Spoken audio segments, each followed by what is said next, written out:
అందరికీ నమస్తే. Welcome to Dharmachakra news. ఈరోజు రాజకీయంగా ఒక సంచలనమైనటువంటి వార్త చోటు చేసుకోవడం జరిగింది. తెలంగాణ రాష్ట్ర కాంగ్రెస్ వ్యవహారాల ఇన్ఛార్జు మీనాక్షి నటరాజన్ ఆమె ఏదైతే మధ్యప్రదేశ్లో రాజ్యసభ ఎన్నికల్లో నామినేషన్ వేయడం జరిగింది. ఆ నామినేషన్ తిరస్కరించినట్టుగా ఈ వార్త రావడం జరిగింది. మొత్తం మీద మీనాక్షికి షాక్. మధ్యప్రదేశ్ రాజ్యసభ ఎన్నికల నామినేషన్ తిరస్కారం. తెలంగాణ హైకోర్టులో క్రిమినల్ కేసు పెండింగ్లో ఉన్న అఫిడవిట్లో పేర్కొనలేదంటూ బీజేపీ అభ్యర్థి ఫిర్యాదు. నామినేషన్ను తిరస్కరిస్తూ రిటర్నింగ్ అధికారి నిర్ణయం.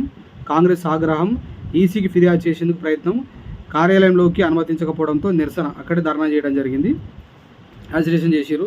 మీనాక్షిపై ఎటువంటి క్రిమినల్ కేసులు లేవని Telangana state Congress party explanation ఇస్తూ ఉంది. బీజేపీ సీటు చోరీకి పాల్పడిందన్న ముఖ్యమంత్రి రేవంత్ రెడ్డి. న్యాయస్థానాలలో పోరాడతామని ప్రకటన. నేడు కాంగ్రెస్ ప్రతినిధి బృందం కలిసేందుకు ఈసీ అనుమతి. నిన్న అపాయింట్మెంట్ లేదు కాబట్టి లోపలికి డిస్కస్ చేయడానికి అనుమతి ఇవ్వలేదు. ఈరోజు మాత్రం అనుమతించింది.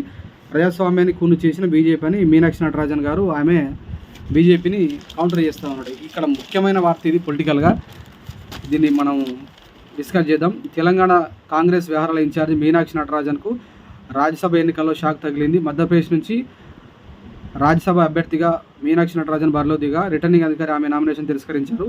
తెలంగాణలో మీనాక్షి నటరాజన్పై ఓ క్రిమినల్ కేసు నమోదైందని, కానీ ఆ విషయాలను ఆమె అఫిడవిట్లో పేర్కొనకుండా దాచారంటూ బీజేపీ అభ్యర్థి మహేష్ కేతవ్ ఫిర్యాదు చేయడంతో రిటర్నింగ్ అధికారి నిర్ణయాన్ని తీసుకున్నారు. ఇది దేశవ్యాప్తంగా కలకలం రేపింది. ఈ నిర్ణయంపై కాంగ్రెస్ పార్టీ తీవ్ర ఆగ్రహం వ్యక్తం చేసింది. మధ్యప్రదేశ్లో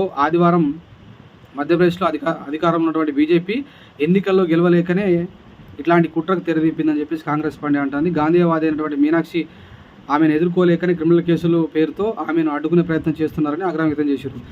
దీనిపై ఎన్నికల కమిషన్ కలిసేందుకు నిన్న వాళ్ళు ఏఐసీసీ అగ్రనేతలు కేసీ వేణుగోపాల్, జయరాం రమేష్, సచిన్ పైలట్, భూపేష్ బఘేల్ తదితరులు ఈసీ ప్రధాన కార్యాలయం వద్దకు వెళ్లారు. అయితే ముందస్తు అనుమతి లేకపోవడంతో వారిని నిరాకరించడం జరిగింది. వాళ్ళక్కడే మరి దానికి వ్యతిరేకంగా నిరసన వ్యక్తం చేయడం జరిగినట్టుగా మనకి క్లియర్ కట్గా చెప్తా ఉన్నారు. ఏదేమైనప్పటికీ ఇది చాలా రాజకీయంగా పెను సంచలనం అనేది మనకు అర్థమవుతూ ఉంది.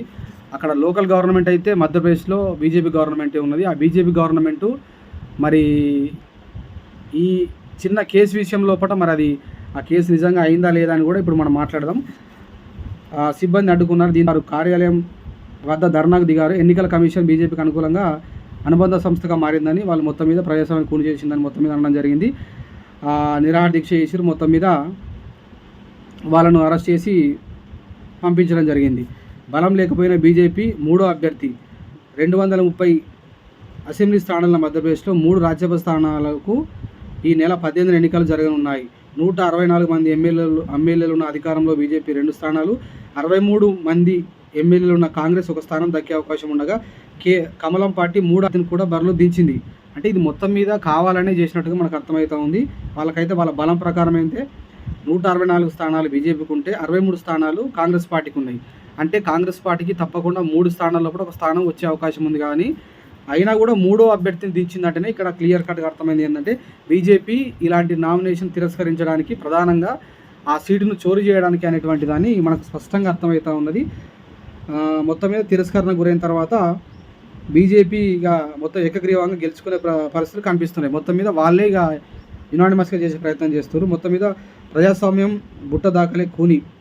మీనాక్షి నటరాజన్ తిరస్కరించడంపై బీజేపీ పట్టపగలే ప్రజాస్వామ్యాన్ని కూని చేసిందని కాంగ్రెస్ ఆరోపించింది. ఓటు చోరీ తర్వాత ఇప్పుడు సీటు చోరీకి బీజేపీ పాల్పడుతుందని కేసీ వేణుగోపాల్ ఎక్స్లో ఆరోపించారు. తమ ఎమ్మెల్యేలను ప్రలోభపెట్టేందుకు ప్రయత్నిస్తున్నారని, సాధ్యం కాకపోవడంతో నామినేషన్ తిరస్కరించారని, కాగా ప్రజాస్వామ్యాన్ని బీజేపీ కూను చేస్తున్న ఇదే నిదర్శనమని ఆమె అనడం జరిగింది. మొత్తం మీద కాంగ్రెస్ పార్టీ ఎమ్మెల్యేలను కూడా ప్రలోభపెట్టిరు. వాళ్ళు వినకపోవడంతో పాటు మొత్తం మీద వాళ్ళు ఎంత ఉన్నారు, 63 మంది ఉన్నారు. వాళ్ళు వినకపోవడంతో మొత్తం మీద ఈ నామినేషన్ తిరస్కరించిందని ఆమె ఆరోపిస్తూ ఉన్నారు. దీని మీద తెలంగాణ నేతలే సమాచారం ఇచ్చారు. మీనాక్షి నటరాజన్పై క్రిమినల్ కేసులు ఉన్నట్టు తమకు తమకు తెలంగాణ కాంగ్రెస్ నేతలే సమాచారం ఇచ్చారని బీజేపీ మధ్యప్రదేశ్ మంత్రి కైలాష్ విజయవర్గీయ తెలిపారు. కాంగ్రెస్ అధికారంలో ఉన్నటువంటి రాష్ట్రంలో ఆ పార్టీ పరిస్థితి ఇలా ఉందంటే ఎద్దవ చేశారు. మొత్తం మీద క్రిమినల్ కేసులు లేవని ఫిర్యాదు చేయడంతో కోర్టులో హాజరు కావాలంటూ న్యాయస్థానం నోటీసులు మాత్రమే జారీ చేసిందని పేర్కొన్నారు. అంటే మొత్తం మీద క్రిమినల్ కేసులు లేవని నోటీసులు మాత్రం ఇచ్చిందని కాంగ్రెస్లో చెప్తారు. ఆ నోటీసుల ప్రకారం ఏ శ్రీలత అనే మహిళ 2025 సెప్టెంబర్ 17న మీనాక్షి నటరాజన్పై నాంపల్లి కోర్టులో ఫిర్యాదు చేయగా కోర్టు నోటీసులు జారీ చేసింది. జస్ట్ కోర్టు నోటీస్ ఇచ్చింది అనేటువంటి విషయాన్ని మాత్రమే చెప్తా ఉన్నారు తప్ప ఇది కేసు నమోదు కాలేదని వాళ్ళు చెప్తా ఉన్నారు. ఇక్కడ మధ్యప్రదేశ్ మంత్రి ఏమంటా ఉన్నాడు, కైలాష్ విజయవర్గీయ ఏమంటా ఉన్నాడు, అసలు ఈ కేసు ఉన్నట్టుగా తెలంగాణ కాంగ్రెస్ పార్టీ నాయకులే మాకు చెప్పారు. అంటే ఆ పార్టీ పరిస్థితి తెలంగాణలో ఎట్లా ఉందనేది ఆయన విమర్శించే ప్రయత్నం చేస్తూ ఉన్నాడు. ఇక్కడ ఏంటిది క్లియర్ కట్గా మీనాక్షి నటరాజన్పై నమోదైన కేసు నేపథ్యం, మీనాక్షి నటరాజన్పై నమోదైన ప్రైవేట్ కేసు నేపథ్యం బీజేపీ వర్గాలు చెప్తున్న ప్రకారం ఇలా ఉంది. 2025 ఆగస్టు 20న హైదరాబాద్ నాంపల్లి మెట్రోపాలిటన్ మెజిస్ట్రేట్ కోర్టులో ఏ శ్రీలత అనేటువంటి మహిళ ఒక ప్రైవేట్ ఫిర్యాదు దాఖలు చేశారు. ఆమె ఫిర్యాదులో మీనాక్షి నటరాజన్కు నాలుగో నిందితురాలుగా చేర్చారు. జాతీయ న్యాయ సంహిత BNSలోని పలు సెక్షన్ల కింద ఫిర్యాదు నమోదైంది. ఈ ఫిర్యాదు విచారణకు స్వీకరించిన న్యాయస్థానం సెప్టెంబర్ 17, 2025న మీనాక్షి నటరాజన్కు వివరణ ఇవ్వాలని నోటీసులు జారీ చేసింది. ఆమెకు హాజరై సమాచారం ఇవ్వాలని ఆదేశించింది. మీనాక్షి తరపున న్యాయవాది కోర్టులో కౌంటర్ చేశారు. ఇవి కేవలం రాజకీయ పనులని కేసు కొట్టివేయాలని కోర్టును కోరిన ఆయన మొత్తం మీద కేసు కొట్టివేయేందుకు నిరాకరించిన కోర్టు తదుపరి విచారణకు ఆదేశించింది. బీజేపీ వర్గాలు చెప్తా ఉన్నారు. ఈ కేసు ప్రస్తుతం కోర్టుల పరిధిలో ఉన్న పెండింగ్లో ఉందని, ఎలాంటి FIR ఇంతవరకు నమోదు కాలేదని కాంగ్రెస్ వర్గాలు చెప్తున్నాయి. అయితే శ్రీలత ఫిర్యాదులో ఒక వ్యక్తి మీద పరువు నష్టం, నేరపూరిత కుట్ర, నేరం చేసే ఉమ్మడి ఉద్దేశంతో వివరించడం, నేరపూరిత బెదిరింపుల నేరాన్ని ప్రోత్సహించేలా వివరించడం, మహిళను అవమానించడం అని సెక్షన్ ప్రస్తావించారు. మొత్తం మీద కోర్టు నోటీస్ ఇచ్చింది, ఎక్స్ప్లెనేషన్ ఇవ్వమని చెప్పింది తప్ప కాంగ్రెస్ తరఫున అయితే దాన్ని కొట్టివేయాలని చెప్పేసి తరఫున లాయరే దాన్ని కోర్టును అడగడం జరిగింది. మొత్తం మీద FIR అయితే నమోదు కాలేదు అని కాంగ్రెస్ పార్టీ వర్గాలు చెప్పి, ఏదేమైనప్పటికీ ఇక్కడ క్లియర్ కట్గా అర్థమయ్యే విషయం ఏంటంటే 164 మంది ఎమ్మెల్యేలు ఉన్నటువంటి బీజేపీ స్టేట్ గవర్నమెంట్లో ప్రభుత్వంలో ఉన్నటువంటి బీజేపీ 2 స్థానాలు రాజ్యసభ వాళ్ళకు వస్తాయి. 63 మంది ఉన్నటువంటి కాంగ్రెస్ పార్టీకి సంబంధించిన ఎమ్మెల్యేలు ఉన్నటువంటి కాంగ్రెస్ పార్టీకి ఒక రాజ్యసభ ఖచ్చితంగా రావాల్సిందే. కానీ ఆ 63 మంది ఎమ్మెల్యేలు బీజేపీ అనేది వాళ్ళని లొంగ తీసుకోవడం ప్రయత్నం చేసినా కూడా మొత్తం మీద వాళ్ళు వినలేదు. కాబట్టే ఇలాంటి చిన్న పెండింగ్ ఈ కేసు అనేటువంటి దాన్ని అఫిడవిట్లో పేర్కొనలేదని చెప్పేసి క్లియర్ కట్గా చిన్న సాకు చెప్పి మొత్తం మీద ఆమె నామినేషన్ తిరస్కరణకు గురి చేయడం జరిగింది.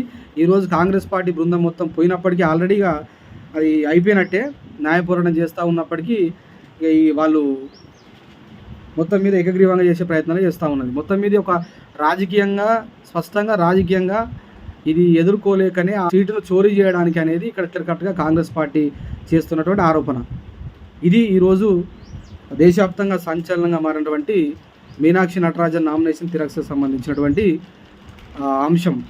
తప్పకుండా ధర్మచక్ర న్యూస్ ఛానల్ని సపోర్ట్ చేయండి, సబ్స్క్రైబ్ చేయండి. ఈ వీడియో నచ్చితే కనుక తప్పకుండా ప్రతి ఒక్కరికి షేర్ చేయండి. Thank you.